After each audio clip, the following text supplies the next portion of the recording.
श्री गुरु नानक देव जी अपनी धार्मिक यात्राओं उदासी के दौरान मानवता को प्रेम और सत्य का मार्ग दिखा रहे थे। एक बार वे अजमेर से चित्तौड़गढ़ की ओर प्रस्थान कर रहे थे। मार्ग में एक ऐसा विशाल रेगिस्तान आया जहां मीलों तक न तो कोई आबादी थी और न ही हरियाली।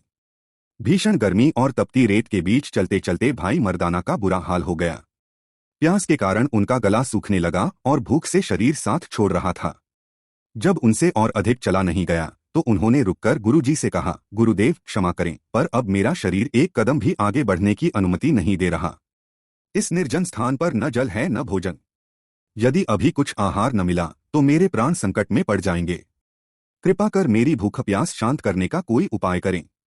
गुरु नानक देव जी ने उनकी ओर करुणा भरी दृष्टि से देखा और सांत्वना देते हुए कहा, मर्दाना धैर्य रखो। परमात्मा की इस सृष्टि में कोई भी स्थान खाली नहीं है। अपनी दृष्टि दौड़ाओ, जहां भी तुम्हें थोड़ी सी वनस्पति या हरियाली दिखे समझ लेना कि वहीं जीवन और जल की संभावना है। कुछ दूर और चलने पर भाई मर्दाना को आक मदार के कुछ पौधे दिखाई दिए।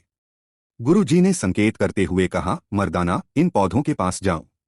यहाँ तुम्हें एक विशेष प्रकार का फल मिलेगा जो भीतर से तरबूज की तरह जल से भरा होता है। उसे ग्रहण कर अपनी प्यास बुझाओ।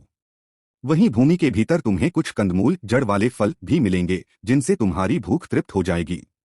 भाई मर्दाना ने गुरुजी के बताए अनुसार किया और उन्हें वे दोनों वस्तुएं प्राप्त हो गईं। भोजन और जल पाकर वे तृप्त हो गए। चूंकि कंदमूल बहुत स्वादिष्ट था, इसलिए उन्होंने भविष्य की चिंता करते हुए उसका कुछ हिस्सा अपने पल्लू में बांध लिया। कुछ घंटों बाद जब उन्हें दोबारा भूख लगी तो उन्होंने बड़े चाव से वह बचा हुआ फल निकाला। पर जैसे ही उन्होंने पहला ग्रास लिया, उनका मुंह कड़वाहट से भर गया। वह फल अब खाने योग्य नहीं रहा था। हैरान होकर उन्होंने गुरुजी से इसका कारण पूछा।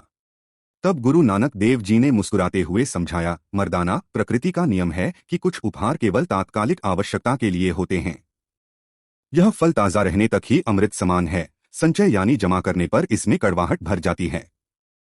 वास्तव में यह जीवन का एक बड़ा पाठ है। त्यागी और संतोषी पुरुष को कल की चिंता में आज का स्वाद नहीं बिगाड़ना चाहिए। जिस ईश्वर ने आज तुम्हारी झोली भरी है वह कल भी तुम्हारी सुध लेगा। संचय यानी जमा करने का मोह ही इंसान के मन में कड़वाहट पैदा करता है। आठ कल के लिए संग्रह करने के बजाय परमात्मा पर विश्वास रखो और संतोष के साथ वर्तमान में जियो। भाई मर्दाना गुरुजी की बात समझ गए और उन्होंने संचय का विचार त्याग कर अपना जीवन ईश्वर की रजा में समर्पित कर दिया। गुरु नानक देव जी से सच्चा प्रेम और उनकी मेहर पाने वाली प्यारी संगत जी इस परिवार का हिस्सा जरूर बने। सब्सक्राइब करें और कमेंट में धन गुरु नानक जी लिखकर अपनी हाजिरी लगाएं। वाहे गुरु जी का खालसा, वाहे गुरु जी की फतेह।